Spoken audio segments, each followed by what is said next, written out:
கரப்பான் பூச்சிகள் கடித்த கடியால் ஒரு மந்திரியே ராஜினாமா செய்ய வச்சிருக்கிறாங்க. கடந்த 12 வருஷத்துல இந்திய மக்களுடைய மிக மகிழ்ச்சியான நாள் எது அப்படின்னா அது நேற்று நடந்தது தான். அப்படி கொண்டாடுறாங்க. அப்படி இளைஞர்கள் தானே இந்தியா அப்படின்றது இல்லையா, நாளைய தலைமுறை அப்படின்றது அவங்களுடைய சந்தோஷம் தானே இந்தியாவுடைய சந்தோஷம். அப்படி இருக்கும்போது அந்த இளைஞர்கள் நேற்று கொண்டாடினாங்க பாருங்க. அந்த கரப்பாம்பூச்சியின் கடி தாங்க முடியாமல் ஒரு மந்திரியை ராஜினாமா செய்ய வச்சாங்க பாருங்க.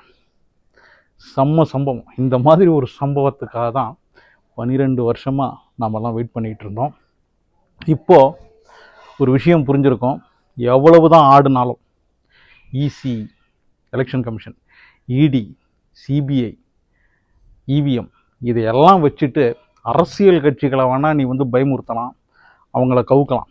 ஆனால் இளைஞர்களை, நாளை தலைமுறையை நீ ஒன்றும் பண்ண முடியாது. இதெல்லாம் நீ வச்சுக்க.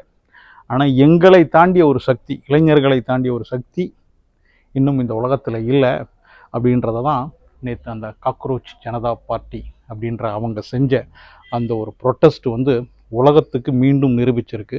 இளைஞர்களை தாண்டிய ஒரு சக்தி கிடையாது. தர்மேந்திர பிரதானுடைய அந்த ரெசிக்னேஷனுக்கு முக்கியமான காரணம் என்னென்னா அந்த ஒரே ஒரு வார்த்தை. அபிஜித் தீப்கர் சொன்ன அந்த ஒரு வார்த்தை.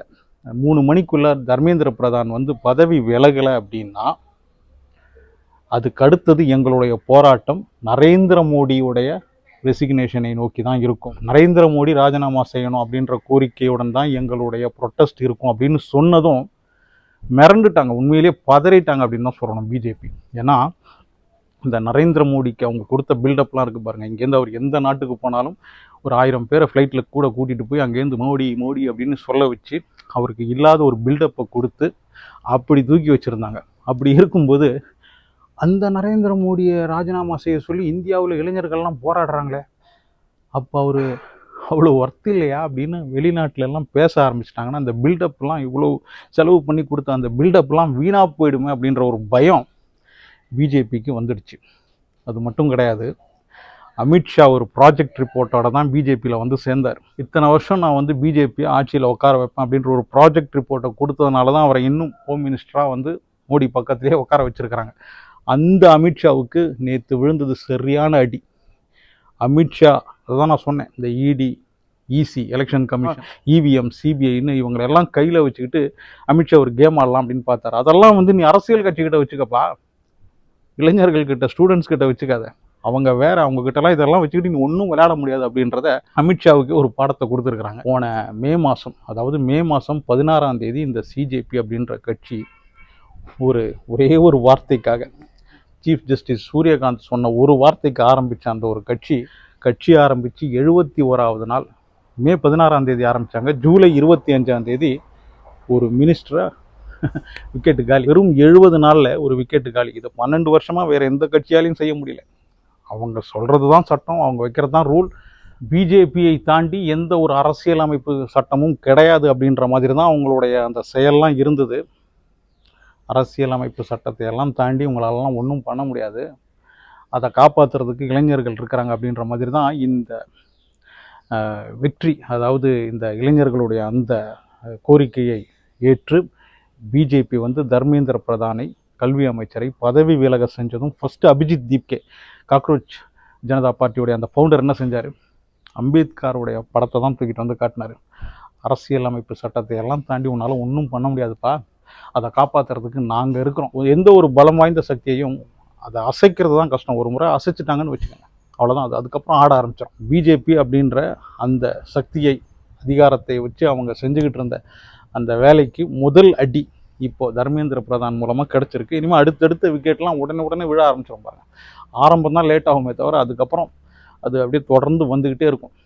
37 நாள் போராட்டம் நடத்தி 37வது நாள் தர்மேந்திர பிரதான் அவுட்டு. கரப்பாம்பூச்சி கடிச்சே அவுட்டு. அந்த கரப்பாம்பூச்சியின் கடியால் முதல் விக்கெட்டு அவுட்டு. நம்ம ரீல்ஸ் மோடி என்னென்னமோ முயற்சியெல்லாம் பண்ணி பார்த்தாரு. நைட்டு 12 மணிக்கு எல்லாரும் தூங்கிக்கிட்டு இருக்கிற நேரத்தில் இவர் பட்டுக்க இந்த டெலிபிராம்டரை வச்சுக்கிட்டு ஒரு ரீல் ஒன்று போடுறார். எனக்கு இளைஞர்கள் தான் முக்கியம் ஃப்ரெண்ட்ஸ், இந்த நீட் பேப்பர் லீக்கை தடுக்கிறதுக்காக நான் ஃபாஸ்ட் ட்ராக் கோர்ட்டை கொண்டு வர போகிறேன், தண்டனை அதிகப்படுத்த போகிறேன் அப்படின்னு 2 நாளாக டெலிப்ராம்டரை வச்சு இவர் பேசி என்னென்னமோ பண்ணி பார்த்தாரு. ரீல்ஸ் எல்லாம் வந்து உங்கள் கட்சியில் வச்சுக்கோங்க, இந்த உங்கள் ரீல்லாம் வந்து எங்களுக்கு தெரியும், நீங்கள் எவ்வளோ ரீல் ஓட்டுவீங்க அப்படின்னு எங்களுக்கு தெரியும், அதெல்லாம் வேணாம், தர்மேந்திர பிரதானை பதவி விலக செய்யுங்க, அப்படி இல்லைன்னா நீங்கள் விலகுங்க அப்படின்ற மாதிரி அவங்க இன்னும் தீவிரமாக இருந்ததனாலேயே இந்த ஒரு ராஜினாமா நிகழ்ந்திருக்கிறது. உண்மையிலேயே இந்தியாவுக்கு இன்னொரு சுதந்திரம் கிடைச்ச மாதிரி தான் நேற்று மொத்தமாக மக்கள்லாம் கொண்டாடிட்டு இருந்தாங்க. இளைஞர்களை தாண்டி எந்த பதவியும் முக்கியம் கிடையாது அப்படின்ற மாதிரி நேற்று தோத்ததுக்கப்புறம் பிஜேபி சொல்கிறாங்க. அப்போ 37 நாளாக இந்த பசங்கள்லாம் போராடிட்டு இருந்தாங்க, அப்பயும் இந்த இளைஞர்கள் தானே போராடிட்டு இருந்தாங்க. அவங்க மேலே போலீஸ் தடியடி நடத்துனது, டியர் கேஸை தூக்கி போட்டது, இதெல்லாம் யார்? இப்போ மட்டும்தான் உங்களுக்கு அவங்கெல்லாம் இளைஞர்களாக தெரியுறாங்களா? ஸோ எந்த ஒரு ஆட்டத்துக்கும் ஒரு எண்டு இருக்குது. எவ்ரி டாக் ஹேஸ் அ டே அப்படின்னு ஆங்கிலத்தில் ஒரு வாக்கியம் சொல்லுவாங்க. எவ்ரி டாக் ஹேஸ் அ டே. எல்லாத்துக்கும் ஒரு நாள் இருக்குது. அந்த நாள் தான் நேற்று வந்தது. இப்போ இவங்க சொல்லிகிட்டு இருந்தாங்க பாருங்கள், நாங்கள் வேறு ஒரு இந்தியாவை காட்ட போகிறோம், இந்தியாவை வேறு தளத்துக்கு கொண்டு போக போகிறோம், இந்தியா உண்மையிலேயே வேறு ஒரு தளத்துக்கு போகுது அப்படின்றதுக்கு முக்கியமான உதாரணம் நேற்றுலேருந்து தான் ஆரம்பிக்குது. அது பிஜேபி 12 வருஷமாக செஞ்ச சாதனையெல்லாம் கிடையாது. அவங்க எங்கே சாதனை செஞ்சாங்க? நேற்று இந்த இளைஞர்கள் காட்டினாங்க பாருங்கள், இந்த சிஜேபி செஞ்சு காட்டினாங்க பாருங்கள். அப்போ தான் உண்மையிலேயே இந்தியாவின் வளர்ச்சி இந்த இளைஞர்கள் கையில் இருக்குது, அது பிஜேபி அரசு கையில் இல்லை அப்படின்றத அந்த பசங்க நிரூபிச்சிருக்கிறாங்க. ஸோ நேற்றைய இந்த போராட்டத்தின் வெற்றி பிஜேபிக்கு ஒரு விஷயத்தை இந்த இளைஞர்கள் உணர்த்தி இருக்கிறாங்க. அது என்ன அப்படின்னா, யுவர் டைம் ஸ்டார்ட்ஸ் நவ்.